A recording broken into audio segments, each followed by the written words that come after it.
And welcome back, everyone. Welcome back to another week, another edition of the PiGosaur Cup. PiGosaur Cup number 69. Nice. Your weekly dose of open StarCraft. I'm, of course, your host, the live VIP, with you. I'm joined by these amazing players and by the people in the chat as well. Welcome, welcome, one and all. Whew, as we are jumping into the first round, exclamation mark B in the chat. If you guys want to have a look at the bracket yourselves, the bracket is live, the bracket is stacked, and we are jumping into said round of 16. Our first round match. ZvP. Oh my god. Okay, let's go. This morning in the bottom right hand corner of Ruby Rock, we have the yellow Protoss player. We have the Korean Protoss. It is Perceive. And spawning in the top right hand corner, we have the red Zerg player. The red Zerg player himself.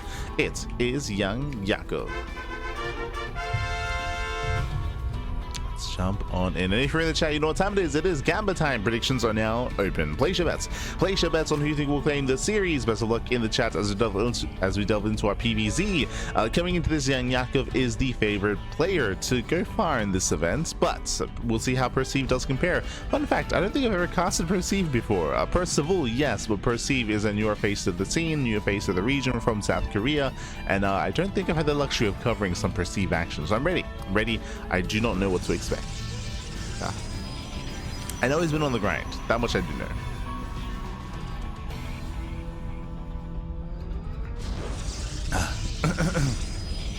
Yeah, good. But he has been on the grind. Again, hope everyone's doing well for themselves. Everyone's doing well. Aha. So again, we have a full week of StarCraft ahead of us. I did enjoy last night, at least, having an evening off. We were playing some Final Fantasy. We were streaming some Final Fantasy, and the Chichi had a bit of an incident. Este Chichi. I think Kuro made a clip about it, which was exploring the room, and then she may have had a bit of an accident, but she's okay. She's okay. Este Chichi. Este Chichi. But regardless, we are delving into our best of 3. Once again, I don't really know what to expect out of Perceive. I'll be honest, I thought it was a Terran player. Based on brackets, we've seen a lot of TVTs between Perceive and Percival even as well. So I'm a little bit surprised to see Protoss out of Perceive instead. I will actually ask a little bit later to find out whether or not Perceive is actually a main Protoss or not. We might have to fix that on Wikipedia. True. Might have to fix that.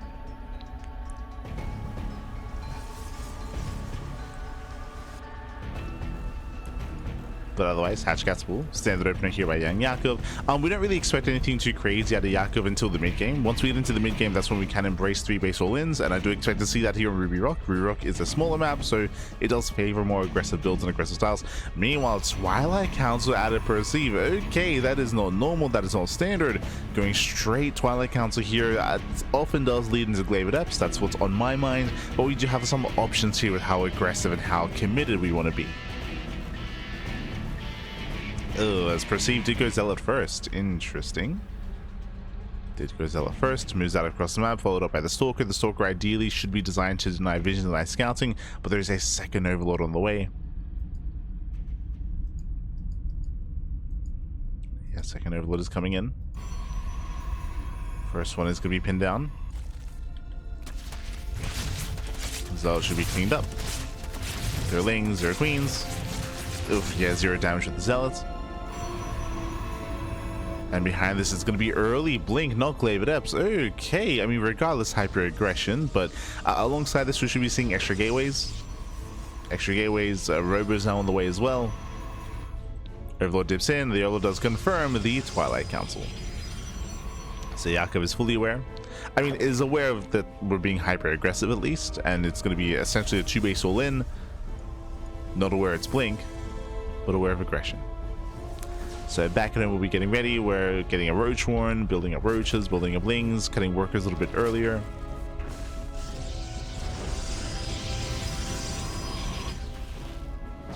There's the gateway explosion. So 4 gates. Oh no, the Lings they slip in. Lings, they should get a full scouts, and they at least see extra gates. See 1 extra gateway. And another. Oh my, the wall's just wide open. Yeah, it's wide open. Lings, they flooded in, they take down the Stalker. Stalker goes down. Probe as well, even surrounding the Adepts. No shot. Yeah, brutal surrounds here. The SimCity, the wall off is lacking. Boys are being pulled. Lings, they can just fight head on. They're more than happy to. And before we can really get into our 2-base all-in, Perceive is hurting. Oof. Yeah. Those things that do keep chasing. Getting on top of the pylon. No shot. Do they just depower everything? Oh my god. The Artosis pylon. No. Depowers the robo. Depowers this pylon console. There's no immortal. There's no blink. We have depth swarping in. That nice mineral walking here with the probes. Okay. We got some moves. Yeah, we'll eventually clean this up. As I say that though, the wall is still open. Lanes they keep flooding in. Then once again they collapse on the depths. And once again though, I feel like maybe blink was a mistake. Warping into depths like this. I mean, there's no upgrade anyway, so it doesn't matter. Oh, and this is game-ending damage. As more lings are flooding in. Yeah, they make their way into the bases. They come into this round, killing 13, 16 probes. Warping in even more depths, and eventually Perceive will clean this up. Eventually Perceive will hold, but at a cost. At a cost as he's down to 18 workers. 1 base economy remaining here for Perceive. And back at home, roach production. Back at home, we have 2 gases. We have at least some saturation. Roaches are on the way. Lings that can no longer rush into the natural. But that's what the roaches are for. The roach is back. Lair is done. Roach speed is on the way. We have 14 cheese, 14 roaches. That is more than enough. And honestly, if YoungYakov wanted to, he could just push now. He could just push now and end it, but it looks like he's playing it safe. Looks like he wants to wait for roach speed, taking extra gases, droning up somewhat, making sure he's safe and secure, calming down.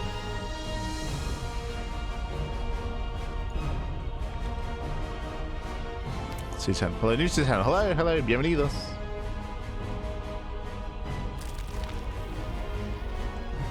Welcome.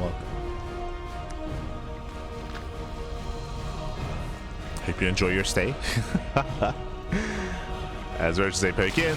Again, they can just break through the natural. Oh my, that's a lot of sentries. Jesus.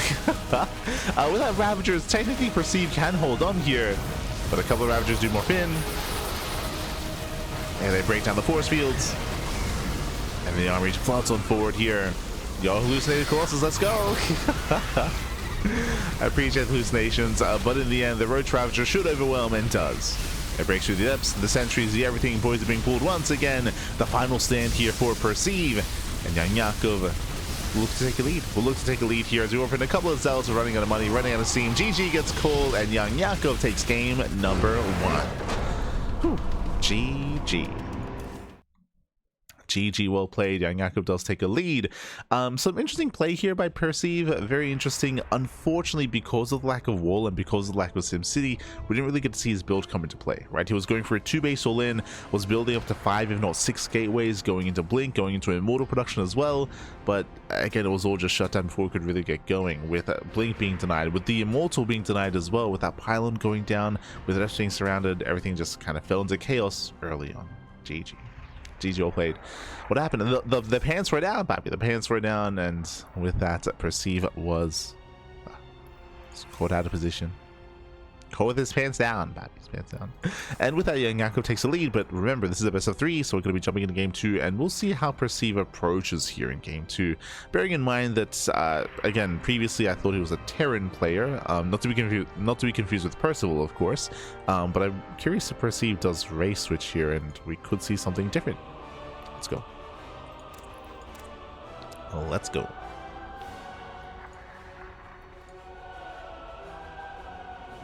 As we are picking that next game.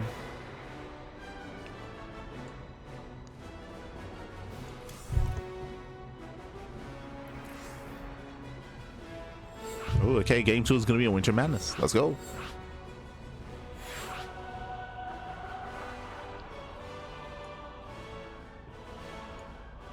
Let's go. Also, bienvenidos, Getya in the chats. Slow Joe as well. Bienvenidos.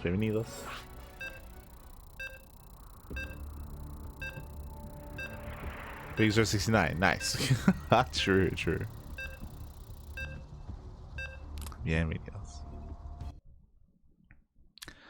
as we are loading into a much larger map, going to be loading into Winter Madness. Winter Madness is known for longer macro games here. Again, the rush distance by ground is longer on this map, so aggression is less favorable. There's a reason why we saw the Link Flood from YoungYakov and Ruby Rock, and why we saw the attempted 2-base all-in. Here, we should be calming down, but we'll see. We'll see. Spawning in the bottom right-hand corner of Winter Madness, we have the South Korean Protoss player. We have the yellow Protoss. Oh, it is Perceive. And spawning in the top left-hand corner, we have the red Zerg player. The red Zerg player himself leading the series 1-0. It is YoungYakov. After the series, we'll be going over the brackets. We'll be catching up with the upcoming matches as well. We'll get there. We'll get to the brackets. Until then, we're opening up hatch gas pool. Standard opener, there's no early gases, no early spawning pool, no early aggression or shenanigans out of YoungYakov. Likewise, Perceive should be going gate expand as well. Now, there were some inefficiencies last game from Perceive, for example, going for the initial zealots and going across the map. Hopefully we can tighten up the early game here a little bit more and delve into the mid game, but eyes are on Perceive when it comes to the tech of choice. Going for a Twilight Council opener last game was a little bit telling. It wasn't telling that he was going for an all-in, but it was telling that he's more of an unorthodox player. Like, Twilight Council openers are very rare nowadays, especially Twilight Council into Blink. It does look like Perceive has been experimenting with his own kind of builds and his own kind of setup, and we'll see what he has to show us here. What do you have for us, Matt? For now, gate expand. It's gonna be settling in.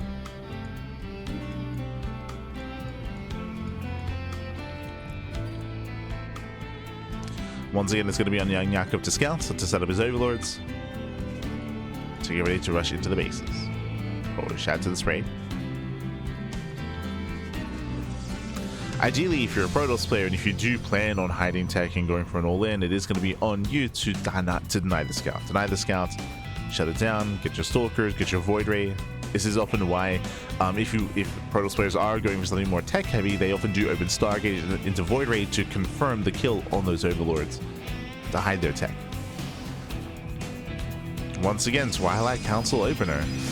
Okay, Twilight Council opener. Meanwhile, at the same time, Adept is on the way, not Stalker, which means this overlord just gets a free scout. We just waddle in. Just load on in. For now, playing it safe, pulls back.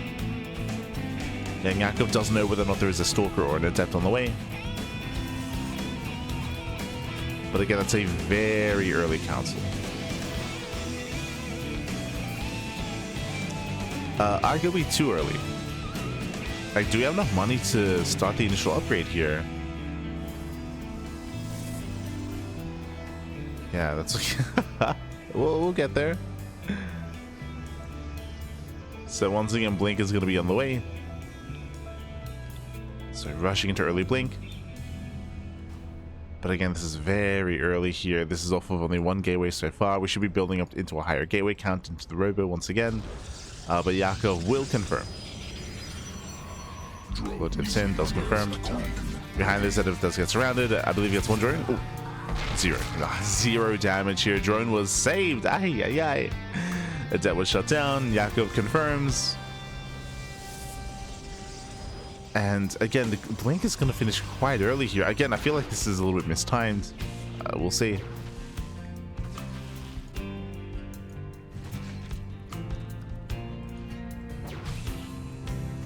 So we have our Roach Warren on the way. See, perceiving a safety pylon. For now, Yakov is just droning. There's no need to overreact anytime soon. Just drone up, saturate, take 2 gases, build up your lings.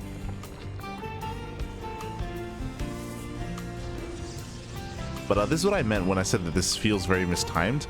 This was a Twilight Council after the Gate Cybercore, after the Nexus, before second gateway, before any other tech. This Blink timing, it's going to finish very early, but it's not going to hit with anything. Like, there's going to be no army. Like, we're not going to have any Stalkers make use of the early Blink timing. So it feels a little bit premature here from Perceive.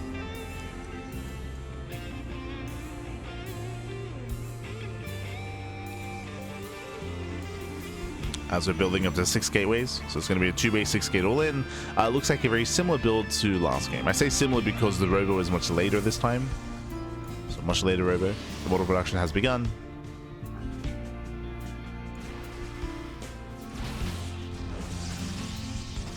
Ooh, did I say 6 gates? We're getting up to 7. Okay. and we're going to charge afterwards. Oh yeah, this is it's very inefficient. We're investing into a lot of upgrades, and because of that as well, it's going to hit later. Like, we just got Blink, now we're investing into charge, and now we're investing into a Temple Archives, into Archon production. It's going to hit it's going to be a much more delayed all in here.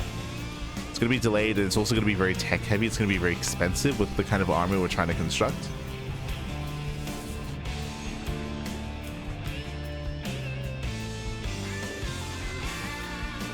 And Yakov has time to drone, getting up to 2.5 base saturation. Lair is on the way for road speed. And here comes Perceive. Again, it's a bit of a kitchen sink of an all-in. We got 1 Archon, we got 1 Zealot. Charge on the way.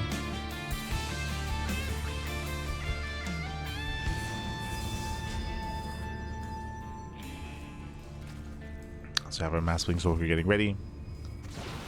A couple of Slows warping in as well. The Ravager's coming in for the snipe. Oh, he wants a Prism. Oh my god, cheeky moves there by Yakov. Very cheeky. Yeah, the War Prism hit squad here. Peeling off on the right hand side. Yakov, he doesn't know where the War Prism is. Gotta be careful.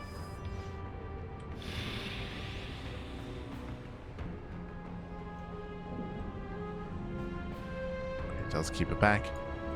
Once again going in, he wants that Prism. Oh my god! 3 on Siege. Very nice catch here. 3 Ravagers, they go down. YoungYakov, he gets punished. He's down to 1 Ravager. That's concerning. Down to 1. That leaves me for a counterattack. At the same time, the all-in continues. There's the safety Spine Crawler. Queens are pushing forward as well. The Lings, they flood in. They'll be able to cover the economy. They ensure no more reinforcements. And no more reinforcements. Yakov, he has to stand and fight though. Spine Crawler goes down. Losing the hatchery does not matter. And so far, hiding back, picking up all the Zealots. Yeah, waste DPS here. We have Stalkers and Archons firing at the hatchery. Zealots, they go down for free. And Lings, they bust into the main. Essentially, Yakov, he was using his third base here as a resource, or even forcing a recall. Oh no, which means he's fighting with half his army. Ay, ay, ay. Immortal goes down, not enough room in the prism. And Yakov, he will just chase on Perceive. At the same time, Lings, they wreak havoc. 44 probes going down. Ay, ay, ay. Yeah, the all-in has been shut down. Oof. Catching up more Stalkers. And Perceive, sure, he does make it back home. What is it to defend? Nothing. There is 0 probes. 0 probes left. Perceive, he has enough money to make 1 worker. 1 probe. Ay, ay, ay. And Yakov doesn't even have to keep pushing. We just calm down. They're looking down that front door, takes down the cyber core, takes down the gateways. We cannot warp in anything. Is there money to warp in? Yeah, with that, Yakov does so step forward, takes down the Archons one after the other. And Yakov has done it.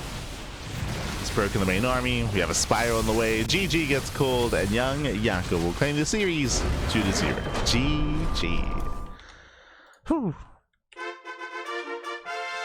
GG, well played, YoungYakov. He will claim the series. Meanwhile, shout out to Perceive for having some quirky builds. Again, we did see a similar variation both game 1 and game 2. Game 1 was unfortunate. The game just ended before it really began. Game 2, we saw the all-in actually come to fruition. But as we mentioned, it was very, I would say, inefficient and ambitious.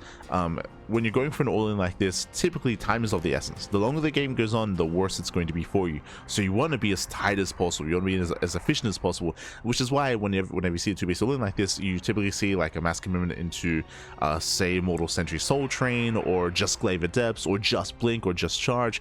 Going into multiple upgrades and multiple tech structures slows you down quite heavily, and it even just weakens your army overall, just because you're spreading yourself thin in multiple different aspects. Whether it's warping in some charge slots, for example, which we only have like 4 or 5 of them, warping in like 1 or 2 Archons. Again, it doesn't really benefit too much. It really hurts you more than anything when it comes to your all-in. That's why at the highest level of play, 2-base all-ins look very different to this. They're a little bit more kind of trimmed down and trimmed away at, but that much more effective, I should say, as a result of that. But GG well played with that. YoungYakov does advance on to the next round, and let's catch up on the bracket. Let's figure out where we are and where we are headed. Okay, exclamation mark, be in the chat to have a look at the bracket yourselves, as we already have our next series. Ooh, let's head on over.